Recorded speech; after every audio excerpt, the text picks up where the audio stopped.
It has been now nearly a year since Officer Alan Jacobs was shot and killed in the line of duty. Saturday will mark the anniversary of his death, a day, of course, that changed the Greenville Police Department. Our Katie Solt has more on how his legacy is being remembered. Shock, intense grief. I mean, I was devastated. He was the epitome of just a good cop, great guy. And if it can happen to Alan, it can happen to anybody. For officers with the Greenville Police Department, March 18th will never be the same. You know, you see one of your officers, one of your friends, one of your coworkers, you know, lying on the ground like that. I couldn't believe it. It just, you know, he was one that you just never thought that could happen to. Officer Alan Jacobs was shot after he and another officer went to talk to Deontay Mackey about trying to buy a gun.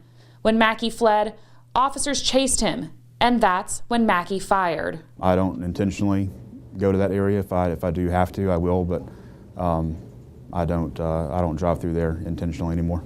Officer Jacobs' death sent shockwaves through the Greenville community, and many are still trying to move on. There's still that big void. I mean, he was such a big person and such a big personality. Even though the wounds are starting to heal for fellow officers, it's the little things every day that remind them that Officer Jacobs may be gone, but he's never forgotten. Something will come up that I normally would call him or text him about, and my first, still a year later, will think about sending that text. My unit specifically, we go, not everybody, but as those that can make it, go to Starbucks on Augusta Street just about every single morning. And his legacy within the department is one that will stay with the officers and the recruits for years to come. If at the beginning of his career, if you would have told him 4.5 years into your policing career, you're going to be shot and killed one day, I don't know necessarily that would have stopped him.